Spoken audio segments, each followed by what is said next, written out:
خوږو خویندو وروڼو، خدای دې وکړي چې راته روغ رمټ وئ او ورځې مو په خیر تېرېږي او د کرونا په هکله مو دولتي غوښتنې منلې وي څنګه ځانونه وساتئ او د علمای حق خبرو ته مو غوږ نیولی وي. کرونا جدي مریضي ده، نړۍ اخیستې ده، باید موږ هر وخت هغه غوښتنې په ځای کړو چې ډاکټران او دولت راته بیا اعلانوي. ملګرو، د ډیویډ جونز ممکن چې نن یې آخري برخه وي، پاڼې یو څه ډېرې دي خو ممکن چې ویل ولو دا به یې آخري برخه شي. ممکن ګورو به که انټرنیټ ستونزه پکې جوړه نه شوه، خدای مه کړه. ډیویډ جونز اوس سپین ږیری شوی دی. ډیویډ جونز اوس تقاعد شوی دی، پنشن شوی دی. بغدادي پیر یادومه دغه کومې لیکنې چې کړي دي. نو دا اوس ډیویډ جونز په خپله لیکي په کوم تاریخ کې؟ په 1960 کې د اپریل 26 او لیکنه یې کړې ده په لندن کې، خو یاداشت د کوم ځای لیکي؟ د ایټالیې یاداشت لیکي. اوس یې راته وایي 1960 کال د اپریل 26. تیر مازدیګر تلویزیون ته ناست وم، 83 کلن یم، غوږونه مې درانه دي له غوږۍ پرته، یعنی له هغه آلې نه چې اواز پکې سم واورې، له هغې نه پرته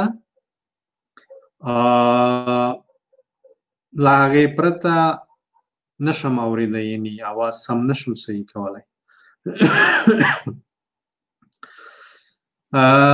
غږ سم نه اورم.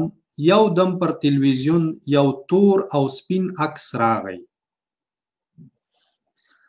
دا څېره شناخته راته وایسېده.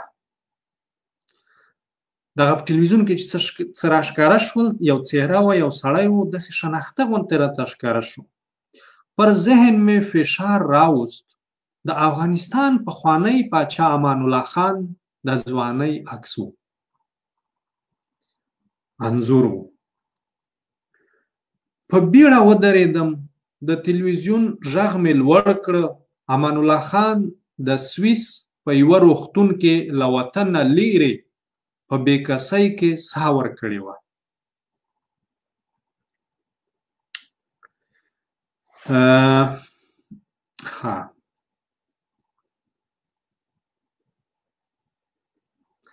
بیرته پر څوکۍ کښېناستم، پر اوږه مې څه ولګېدل. د 7 کلن لمسي کوچني لاس و. ماشوم په حیرانۍ راته وویل: نیکه ته ژاړې؟ ځان ته مې پام شو، ما په رښتیا ژړل، خو ولې نه پوهېدم. کوټې ته لاړم، کتابونه مې ولټول. له کلونو وروسته مې د یاداشت کتابچه راواخیسته. ومې کته، وروستی یاداشت مې 21 کاله مخکې لیکلی و. په دې کلونو کې مې امان الله خان یوازې یو ځل ولید. په 1955 کال کې مې مور مړه شوه، 90 کلنه وه. وصیت یې کړی و چې جنازه به مې خپل پلرني وطن ایټالیا ته وړی. مور مې په روم کې، یعنی په ایټلي کې، خاورو ته وسپارله. منی و، د ایټالیې هوا تر لندن نه توده لګېده. یعنی د ډیویډ جونز مور د ایټالیا وه. نو مور یې دا ورته وصیت کړی و چې کله مړه شم ما خپل پلرني ټاټوبي کې ښخه کړئ. په دې خاطر له لندن څخه ډیویډ جونز راغی اټلی ته په روم کې خپله مور خاورو ته وسپارله.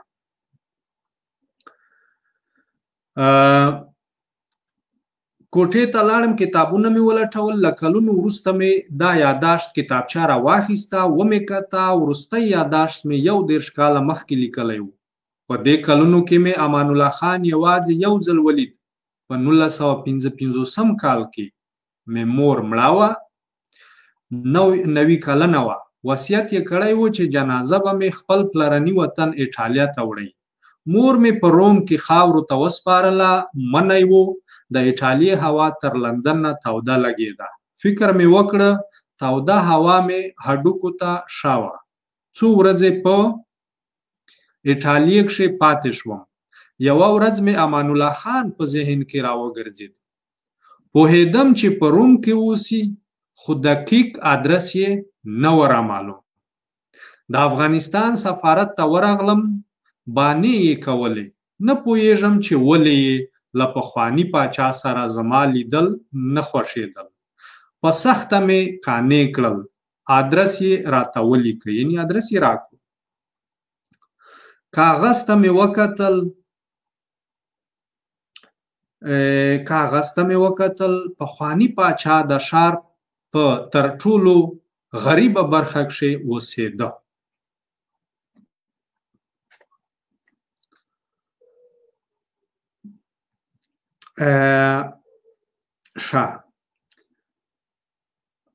کاغذ ته مې وکتل. پخوانی پاچا د ښار په تر ټولو غریبه برخه کښې اوسېده، یعنې هغه منطقه چې ډېر غریب خلک به پکې اوسېدل، په هغې کې امان الله خان کور درلود.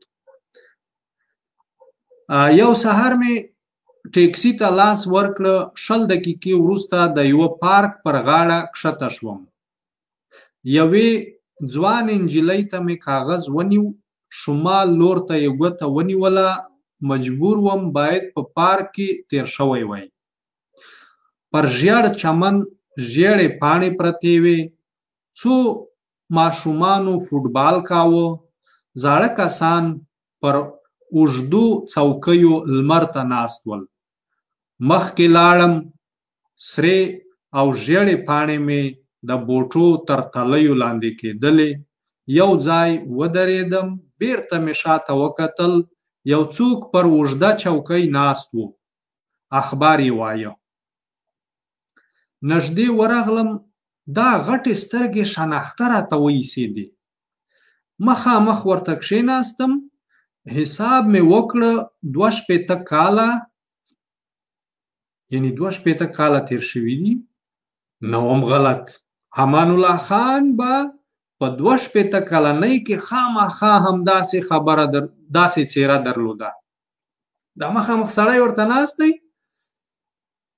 نو دی فکر کوي ډیویډ جونز چې که 62 کلن وي امان الله خان، نو همدغه قواره چې دا سړی ناست دی دې ته به ورته وي.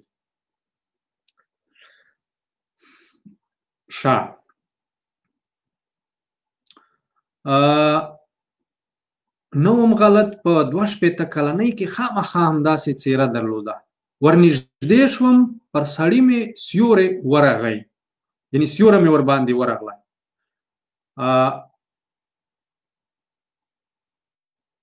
شپو خولۍ یې له څوکۍ ورپورته کړه. کښېناستم. په انګلیسي مې وویل هو، کښلې هوا ده.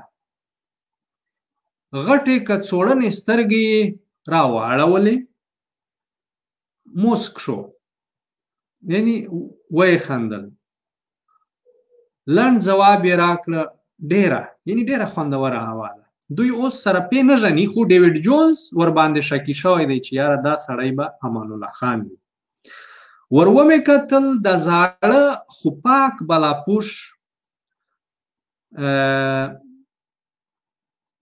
ګروي تڼۍ یې تر غاړې پورې تړلې وې. له لرې یې د مخ ګونځې دومره ژورې نه ښکارېدې. ټپ شو. توپ پر اخبار او بیا د سړي پر اوږه ولګېده. یعنې ماشومانو لوبې کولې. یو ماشوم راغی، بخښنه یې وغوښته. سړی توپ ور واخیست، د ماشوم پر سر یې لاس تیر کړه، توپ یې ورته ونیو، ماشوم مسک شو، مننه یې وکړه. یعنی امان الله خان څومره د رحم نه ډک سړی و، له ماشومانو لپاره هم له لویانو لپاره. سړی بیرته اخبار ته وکتل، په انګلیسي مې وویل په ماشومتوب کې د کومه لوبه خوښېدله؟ سړی را وکتل، ویې خندل، د آس سورلی. بیرته یې سر وځړېد، یعنی اخبار. یوه شپه ناست و، بیا ورو ولاړو، ګام یې واخیست، په پښتو مې وویل میلمه یوازې پرېږدې؟ یوه شیبه ناست و، بیا ورو ولاړ شو، جګ شو د چوکۍ نه، ګام یې واخیست، په پښتو مې وویل میلمه یوازې پرېږدې؟ نیغ یې راته وکتل، سترګې یې وځلېدې، په خوند یې وویل افغان یې؟ راغی، تر لاس یې کش کړم، ودرېدم، تر ډېرو یې په غېږ کې نیولی وم، نه یې پرېښوم. یعنی خوشحاله شو، مینه یې راباندې ماته شوه چې دا خو افغان دی. ومې ویل نه پرنګی یمه، انګریز یمه. ویې ویل ټوکې مه کوه، پرنګیان او داسې صافه پښتو ډېر سره لرې دي.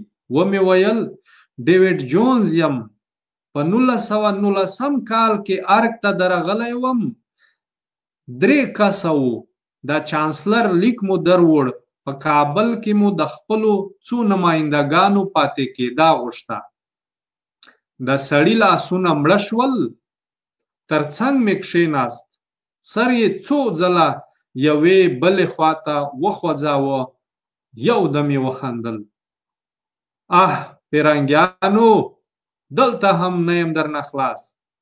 ومې ویل خو اوس مې تقاعد اخیستی، یعنی پنشن مې اخیستی، له سیاست سره کار نه لرم، ایټالیا ته مې د خپلې مور جنازه راوړه، ته مې په ذهن کې راوګرځېدې، لیدو ته دې راغلم.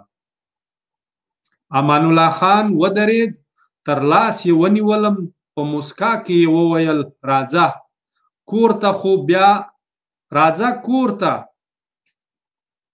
بیا ونه وایې چې یوه افغان بوډا په پردي وطن کښې خپله میلمه پالنه هېره کړې وه.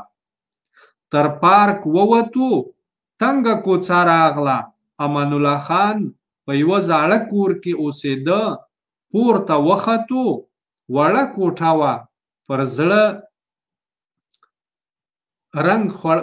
رنګ خوړل شوي غالۍ، یو کټ کوچنی میز، 2 چوکۍ ښکارېدلې. کښېناستم، شاوخوا مې وکتل، وړه المارۍ له کتابونو ډکه وه، پورته د لرګي په چوکاټ کې کلمه نیول شوې وه. کټ ته نږدې په تاقچه کې د جای نماز پر سر کوچنی قرآن شریف ایښی و. دا هغه امان الله خان و چې دغه ملایانو، طالبانو، اخوندانو به پسې ویل چې دا کافر دی. امان الله خان د باندې ووت، زاړه وره چولی درلودې. غږ یې راته یو چاته وویل څه مو پاخه دي؟ ښځینه غږ راغی لوبیا. امان الله خان وویل میلمه لرم، کابلی پلاو پوخ کړئ. ښځینه غږ وویل غوښه نشته. یو څوک پسې ولېږه. دروازه خلاصه شوه، امان الله خان بیرته راغی، ویې ویل کړکۍ ته کښېنه، کوټه سړه ده. څوکۍ مې وکښوله، د لمر وړانګې مې اوږو ته سیخې شوې. امان الله خان پر کټ کښېناست، ویې خندل. اوس مې نو سم زړه ته ولوېده چې ډیوډ جونز یې. فکر کوم چې یو ځل مو بیا هم سره لیدلي وو. هو، زه او سفیر دې په نیمه شپه کې در وغوښتو، ویل دې چې انګریزان د افغانستان په شمال کې مداخله کوي، خلک یې مسله کړي دي. سفیر ته دې د هغه لخوا امضا کړي سند ورکړه، ورته ودې ویل چې په 72 ساعتونو کې به له افغانستانه وځي. یوه اونۍ وروسته دې زموږ انګریز جاسوس اعدام کړه. امان الله خان سړه ساه واخیسته. ای پیرنګیانو حق مو وطن مو را غرق کړه، حق مو وطن مو را غرق کړه. ومې خندل ته هم ګرم وې ډېر تیز تللې، راته وې کتل څه یې ونه ویل. د کوټې دروازه وټکېده، امان الله خان ولاړ شو، بیرته له پتنوس سره راغی، 2 ګیلاسه یې له شنو چایو ډک کړل، کړکۍ ته ودرېد، ویې ویل هغه ماشومان وینې؟ د باندې ورته اشاره وکړه په لاندې په پارک کې چې هغه ماشومان وینې؟ امان الله خان ورته وایي. ودرېدم، لاندې پاک سوتره او صحتمند ماشومان روان ول، خندل یې، په ملاو پسې د مکتب بکسې تړلې وې، په ملا پسې د مکتب بکسې تړلې وې. امان الله خان وویل دا ماشومان بچي نه جارو کوي، په دوو اوزو پسې هم ټوله ورځ نه دی روان، یعنی په 2 اوزو یا پسونو یا مال پسې نه دی روان، رامو پسې. لوږه نه پیژني، مکتب ته ځي، خاندي، تفریح لري، تلویزیون ته ګوري، غم نه ویني، د ټوپک ټک یې نه دی اورېدلی، روغ دی، له ژونده خوند اخلي. غلی شو، ویې ویل دا هغه دوکان تر مخ ناست بوډا زموږ ګاونډي دی. دا امان الله خان ورته وایي ډیوډ جونز ته. د کړکۍ نه د باندې ګوري او امان الله خان ورته وایي چې هغه سړی ویني زموږ ګاونډي دی، سپین ږیری دی، 45 کاله یې په یوه فابریکه کې کار وکړه، اوس قرار ناستی، د تقاعد د پنشن پیسې ورته راځي، نه زوی ته احتیاج دی نه لمسو ته، تر مرګه به په ګېډه موړ او پر تن پټ وي. دا هغه دوکان پر تن پټ وي. هغه بله ځوانه ښځه ډاکټره ده، 8 ساعته کار کوي، خو 14 ساعته هوسا ژوند لري.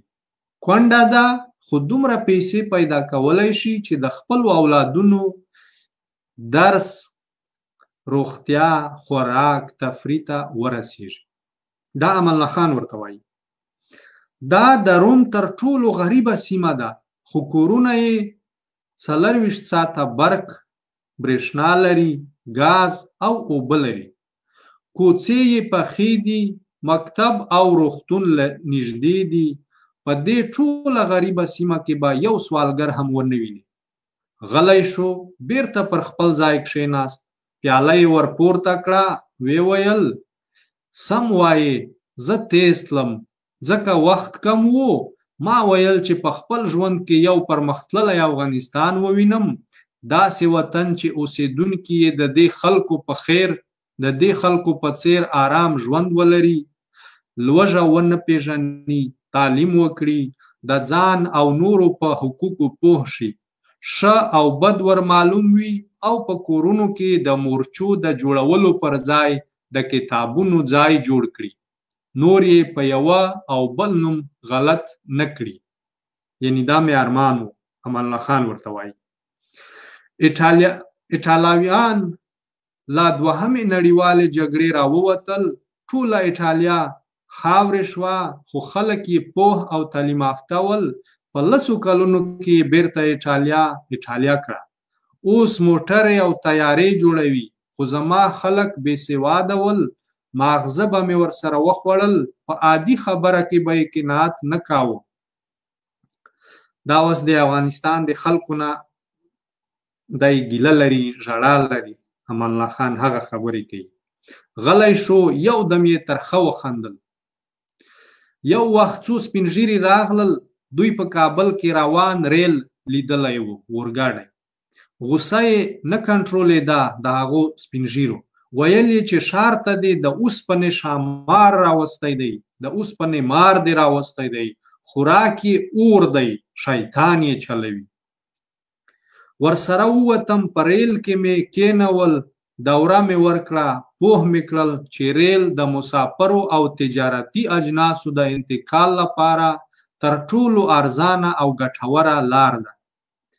ورته ومې ویل چې دا ریل له اوسپنې او لرګیو جوړ دی، د ډبرو په سکرو کار کوي، بني آدم یې چلوي، هر څه یې په خپلو سترګو ولیدل. خو کله چې ریل ودرېد بیرته یې همهغه پخوانۍ خبره راواخیسته، تور شیطان او د اوسپنې خامار یې نه غوښت. یعنی بیا هم ویل چې نه دا بیا هم شیطان دی. خو خیر ملګرو دلته به ځینې خبرو ته پام کوو. امان الله خان پورې خو دا خبرې د تړلې دي، خو اوس ګواه خو نشته چې دا خبرې رښتیا هم امان الله خان کړي دي. ځینې ځایونو کې کیدای شي چې ډیوډ جونز داسې خبره ور اچولې وي چې موږ ناامیده کړي، داسې مو ناامیده کړي چې یعنی افغانان په آینده کې هم ممکن چې جوړ نشي.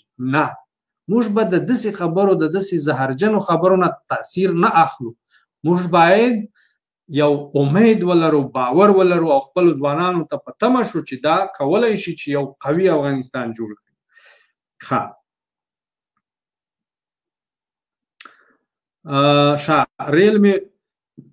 ریل مې ورته پکې بومې تلل، سفر یې پکې وکړو، ویې کتو، بیا هم فکر کوو چې دا شیطان دی. راډیو یې نه منله، ویل یې چې په منځ کې یې واړه واړه شیطانان ناست دي، خلک له دینه باسي. ټلیفون کوپر ورته ښکارېده، ویل به یې چې له دینه اوښتی یې له شیطان سره غږېږي. دې خلکو ان په پخه خښته او پوخ دیوال کې هم شیطان لیده. پوهیږئ چې ولې؟ علت یې بېسوادي وه. ما باید دا ستونزه حل کړې وای. مکتبونه مې جوړ کړل، غوښتل مې چې دا خلک له تیارې راوباسم، په هر څه یې پوه کړم، خو دوی مکتبونه هم نه غوښتل، د کوپر ځال یې بللې. ومې ویل نو فکر نه کوئ چې په داسې یوه ساده او بېسواده ټولنه کې ترکیې ته د نجونو لیږل ښه نه و. امان الله خان پیاله ور ډکه کړه، سړه ساه یې وایسته. په ټول وطن کې ښځینه ډاکټره نه وه. ډیوډ جونز ورته وایي چې نو په داسې حالاتو کې ترکیه ته د نجونو لیږل ګټور و. او امان الله خان ځواب ورته وایي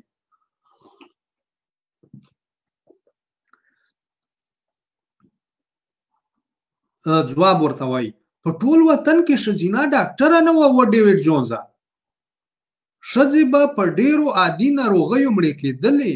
فکر مې وکړه په ټولو اسلامي هیوادونو کې ترکیه ښه راته وایسېده، تر عربو مخکې وه. ما باید په خپل وطن کې ښځینه ډاکټرانې درلودای. سلامت پوهنتون، استادان، لابراتوارونه، کتابخانې خو مې غریب افغانستان ته نشوی راوړلی. چاره نه وه. نجونې او هلکان مې ترکیې ته ولېږل. د شرعي خلاف کار مې نه ګاڼه. ترکیه اسلامي هیواد دی. د نجونو لیلیا، هاسټل، خوراک، څښاک، هر څه بیل وو. ومې ویل د چادري په اړه څه وایې؟ تا په کابل کې چادري منع کړه. امان الله خان سر وخوځاوه. زه دیني عالم نه یم، خو اسلامي نړۍ مې لیدلې ده، مطالعه لرم. ما په یوه اسلامي هیواد کې هم دا ډول شنې رنګه چادریانې ونه لیدلې. زموږ د خلکو لوی مشکل دا دی چې دین او رواجونه یې سره ګډ کړي دي. زه به د بند فابریکې، برق، سړک، پل، پلچک، مکتب، پوهنتون د جوړېدو په باره کې ورته غږېدم. ګټې به مې ورته بیانولې.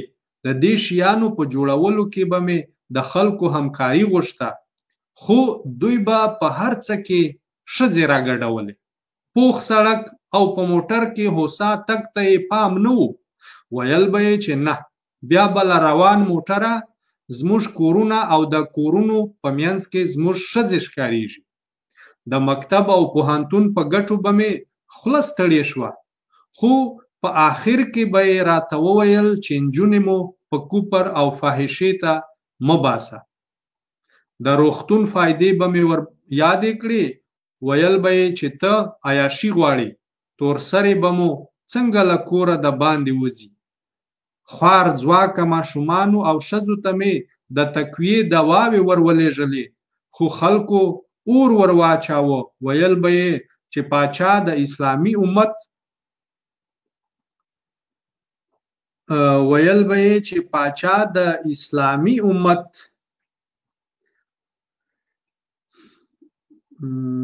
یو دقیقه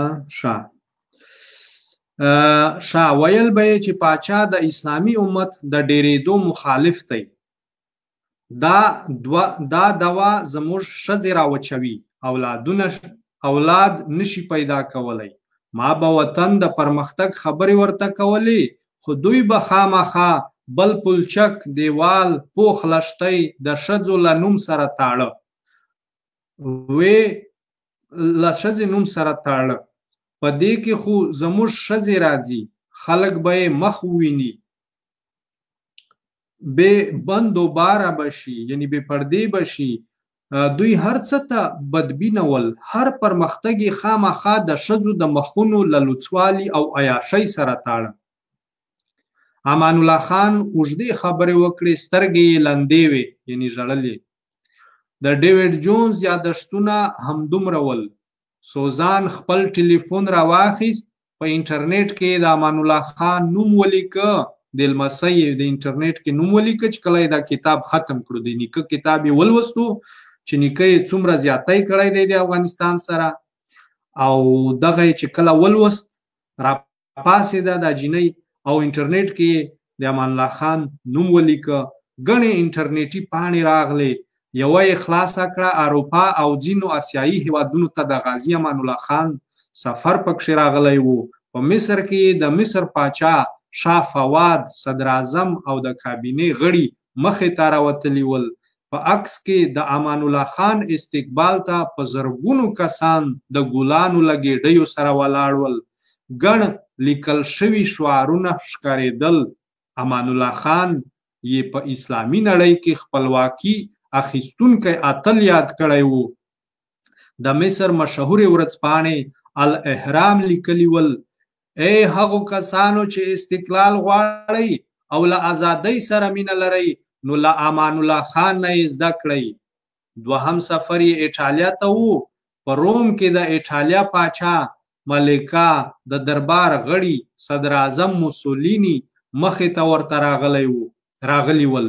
بیا فرانسې، سویس، آلمان، پولنډ، انګلستان، شوروي ته تللی و.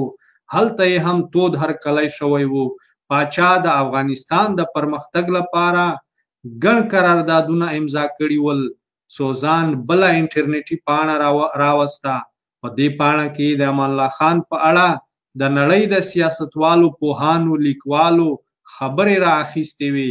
په کابل کې د انګلستان د هغه وخت سفیر لیکلي ول: امان الله خان په میړانې، زړورتوب، دوستۍ او ښه مشرتوب کې جوړه نه درلوده. دا سړی د پرمختګ لیونی و.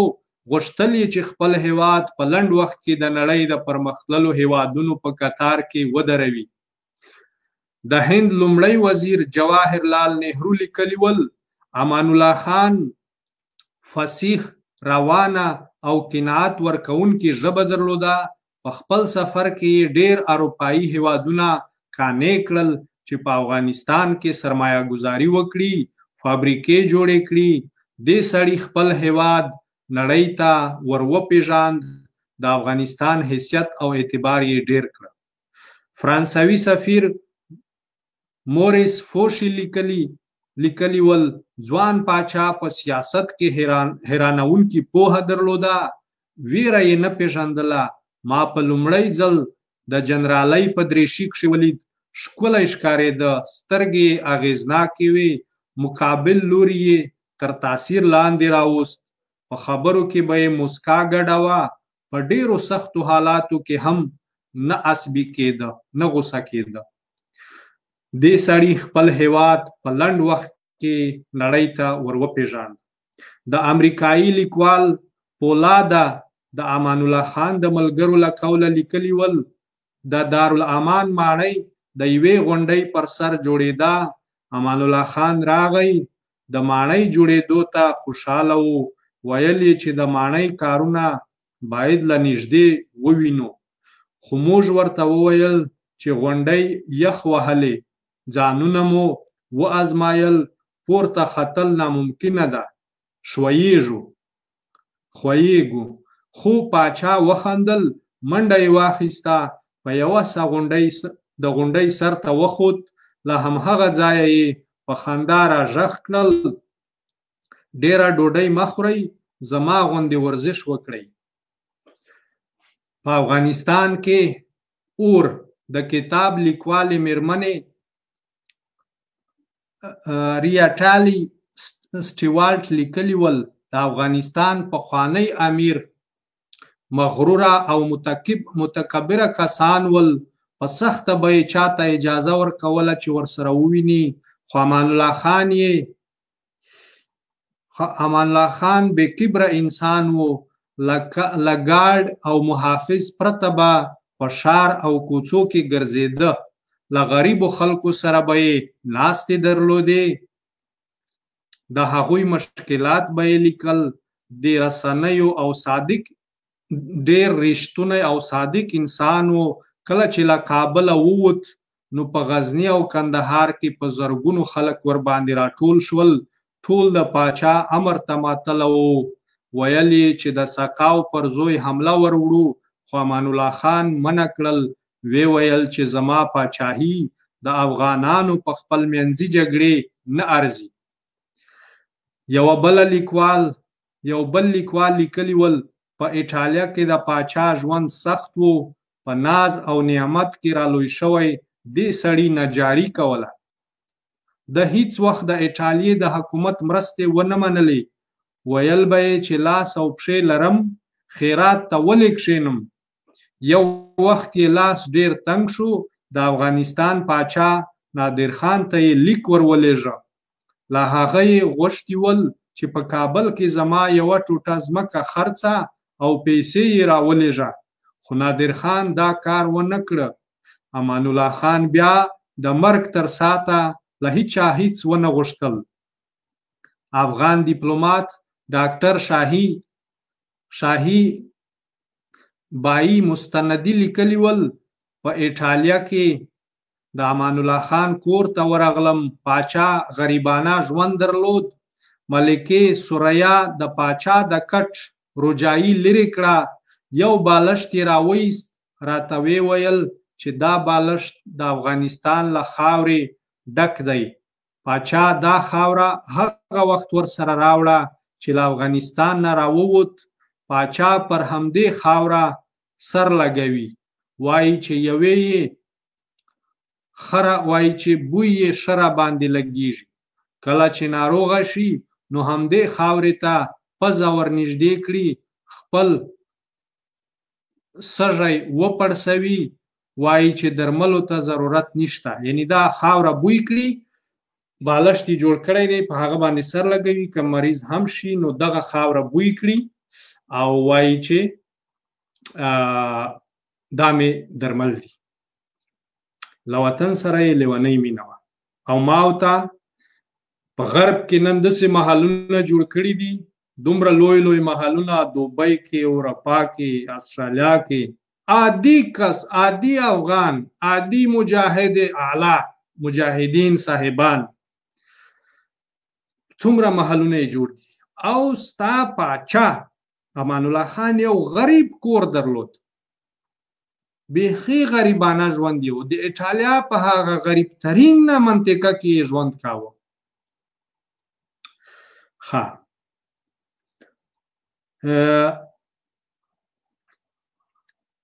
پاچا وصیت کړی چې که مړ شوم او وطن ته مې د تابوت د وړلو امکانات نه ول نو په قبر کې به همدا خاوره را سره ږدئ. کومه خاوره یې چې دی کابل نه وړې وه، د افغانستان نه، داسې په دغه کې بالښت کې ورته پرته وای. که تابوت مې وطن ته نه وړل کېدو، یعنې مسایل و یا جنګونه و، نو بیا مې دا خاوره زما سره ښخه کړي.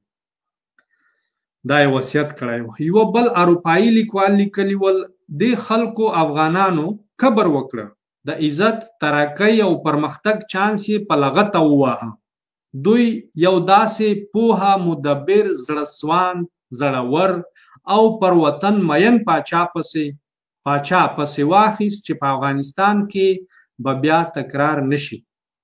سوزان دا 2014 افغانستان عکسونه راوایستل، خورا او په نس وږی خړ پړ خلک سوالګر له خټو جوړ کورونه، وژنې، چاودنې، بمبارد پرې کړي اندامونه یې سترګو ته ودرېدل.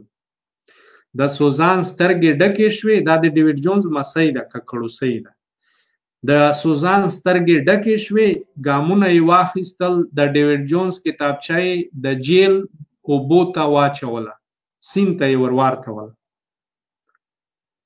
چې یعنې دا نو دا ته انسان یې چې داسې دې کړي دي. د خیمې خواته ورغله، د پلار خوشحاله غږ یې واورېد. څنګه ډاډه یم پر غور نیکه به دې افتخار کړی وي. سوزان ور وکتل د جینۍ. پلار یې په حیرانۍ وویل ته ژاړې؟ نجلۍ خیمه ته ننوته. ملګرو دا یې پای و، کتاب خلاص شو. اوس یوه مهمه خبره هغې ته راځو.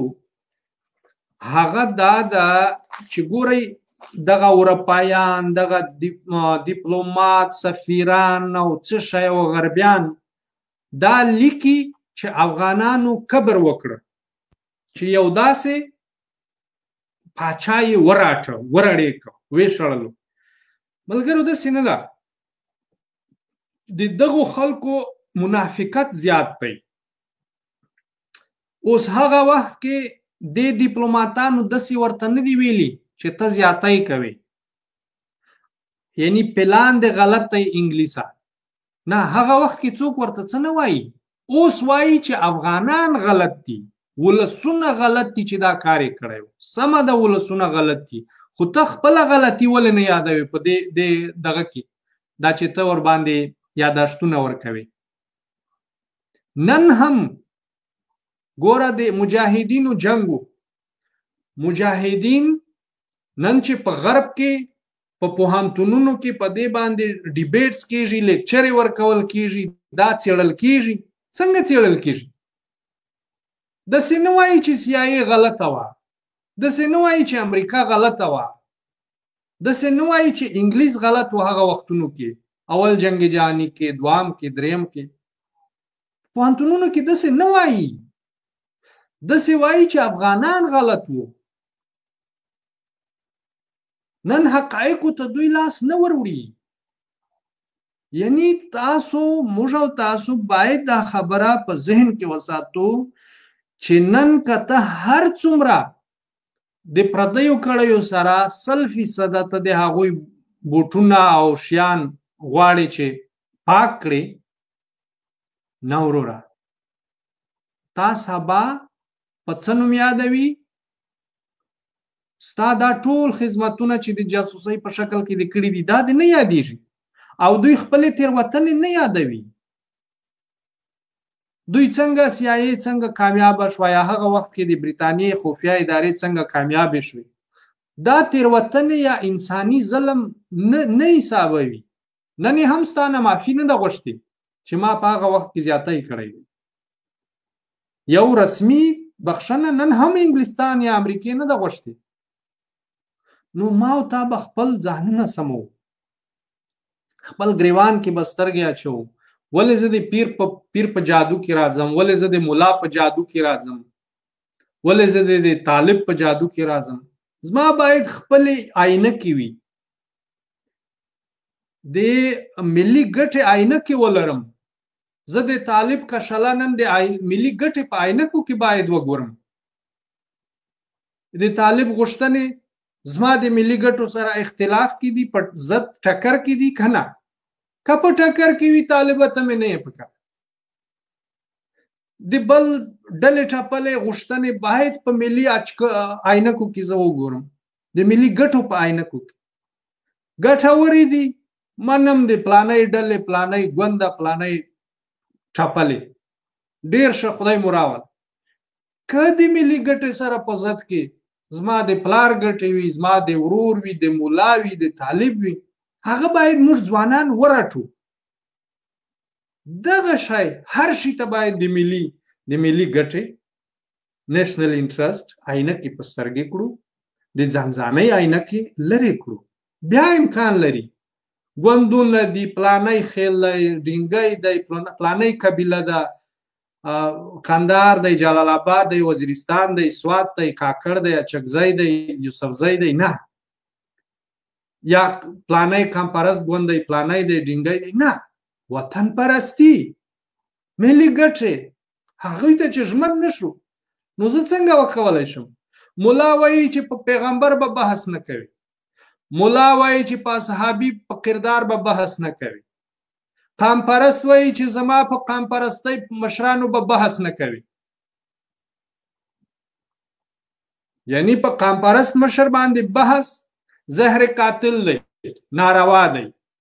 په پیغمبر باندې بحث ناروا دی، په صحابي باندې بحث ناروا دی، د قرآن شریف په آیاتونو کې بحث ناروا دی. نو ته کامیابي غواړې؟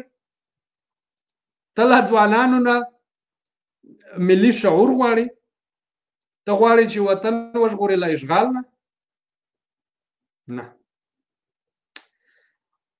قام پرستی، قام پرست ګوندونه، ډلې ټپلې، خیلونه له دې نه به راوځي ځوانان. دا به هر شی هیروي، دغسې به چیلوپا ضرب دا به صفر کوي. وطن پرستی، ملي ګټې، نیشنل انټرست عینکې واخلئ په بازارونو کې. دا چې زه په باچا خان بحث نشم کولی، زه په ابدالي نشم کولی، زه په صمد خان نشم کولی، زه په پیغمبر نشم کولی، زه په صحابي نشم کولی، خو خوله خو دې رابنده کړه، نو بیا زه به ازادي په څه شي غواړم؟ خو یوه خوله مې ده، په هغه باندې تا لاس راته کښېښو. زه ازادۍ لپاره کومې لارې ولټوم؟ ملا مې وژني چې په اسلام خبره کوم، قام پرست مې وژني چې په قام پرستي مشرانو باندې بحث کوو، طالب مې وژني چې په دې طالب په پروژه خبره کوو، دولت مې وژني چې د دولت په پروژو خبره کوو. نو چې هر ځای کې تا ته مرګ پروت دی، خو یقینا به ته غلامې. نه، د دې یوه لار ده، وطن پرستی. وطن ومنه، د وطن پرستۍ عینکې واخله. دا خپل بنګلا، دا خپل پلاټونه، محلونه، سرمایه، د بینک اکاونټونه، دا به پاتې وي. دا شخصیت دي، دا شخصیت پرستی ده. شخصیت پرستی ډیر اوږد مزل نه لري، مړ شوې ورک شوې بس. اما ملي ګټې هغه نه ورکېږي. ملي ګټې دې په نظر کې وي، د ملي ګټې لپاره دې سوچ فکر په کار واچاو، بیا به ملي ګټې په نړۍ کې ستا مملکت ته تحفظ ورکوي، او په دې مملکت کې به ستا زامن، اولادونه، لمسي، کړوسي او پړپوسیان وي. نو ملي ګټې، نیشنل انټرست، د دې لپاره له ګوند نه به وځي، ګوند به ورکوټی شی وي، اما هیواد به غټ شی وي. شخص به ورکوټی شی وي، اما هیواد به غټ شی وي. مننه ملګرو. قام پرست شئ، وطن پرست شئ، له قام پرستۍ نه راووځئ، له ګوند پرستۍ نه راووځئ، له ملا پرستۍ نه راووځئ. دا ته زه شخصي ورته بوتان وایم که نه، مړي دي، په مړو باندې ولې موږ خبرې وکړو؟ نن زه څه مشکل لرم؟ نن زه ډوډۍ نه لرم، پوهنتون نه لرم، ښوونځی نه لرم. دغه مسایل که زه 100 وارې پیغمبر کلمه یاده کړم، زما دا نه حل کېږي. که زه 100 وارې قرآن شریف وخورم، تلاوت یې کړم، زما دغه د خوارو د کونډو رنډو مسایل نه حل کېږي. که زه 100 وارې د غفار خان، د باچا خان، د صمد خان، د ابدالي او د نورو مشرانو، میرویس خان قبرونه ښکل کړم، زما د کونډې د یتیمانو مسایل نه حل کېږي. نو زه ولې هغه قبرونو ته وخت ضایع کړم؟ د دوی په تعریفونو او د دوی په شاعرۍ باندې زه وخت ضایع کړم؟ ولې زه د هغه کونډې د یتیمانو د نن ورځې مسایل ونه څېړم؟ هغې ته سټراټیجي ولې جوړه نه کړم چې د دې مسایلو نه به څنګه راوځو؟ نه، زه به خامخا میرویس خان یادوم، زه به خامخا ابدالي یادوم، زه به خامخا غفار خان یادوم، صمد خان به یادوم، گجو خان به یادوم. سمه ده، د روحاني قوت لپاره ته دغه مشران یاد کړه، اما په ډګر باندې ځمکني حقایق دي، دا به ته د ساینسي لارې حلوي، دې لپاره به ته ساینسي سیاست ته لاس اچوي. حقایقو ته دا نه په شاعري کیږي، دا نه د مشرانو په یادولو کیږي، دا نه په سندرو کیږي. مشکل دی څنګه حل کیږي؟ کونډه رنډه یتیمه کور نه لري، ډوډۍ نه لري، څنګه یې حل دی؟ په دې کې د باچا خان څه کار دی؟ په دې کې د میرویس خان څه کار دی؟ زما او ستا کنفرنسونه او سیمینارونه نه پوهېږم مشاعرې ټولې د دې نه ډکې دي. ورونه دا نن خبره وکړه، نن په کوم غوبل کې په کوم بربادي کې ته پروت یې، د دې نه ځان خلاص کړه. مننه، خوشحاله اوسئ ځوانانو، عزتمن شئ. د ډیوډ جونز د بغدادي پیر د دې ناولي د دې بدبخته پیر دا بدبختي خلاصه شوه. امیدوار یم خواري کوو چې سبا نه د فرانس انقلاب خاطر ملي پاسون په نوم باندې په فیسبوک کې پاڼه لري. خاطر لالا ژباړلی دی، 40 مخه دي، ډیر نه دی. د فرانس انقلاب باندې هغه به ووایو، د هغه نه به ډیر څه زده کړو. ځوانان به فکر کما د فرانس انقلاب چې دوی واوري نو څنګه خلکو قربانۍ ورکړي دي، څنګه زناناو قربانۍ ورکړي دي، پیغلو، او څنګه یې له بدبختۍ نه ځان راایستلی دی. هغه باندې بله خیره د سبا به اول زه به اجازه اخلم له دغه نه د ملي پاسون نه له خاطر لالا نه، او بیا بله خیره که اجازه یې راکړه نو سبا به بیا په دې وخت کې د فرانس په انقلاب باندې هغه ورکوټی کتاب ژباړه هغه به ولولو. مننه د لوی او هوسا افغانستان په هیله. له کرونا نه ځان وساتئ، احتیاطي تدابیر 100% په ځان باندې ومنئ. مننه، ښه صحت خدای دې وکړي چې په ژوند مو ځینې ارمانونه پوره شي. د لوی او هوسا افغانستان په هیله.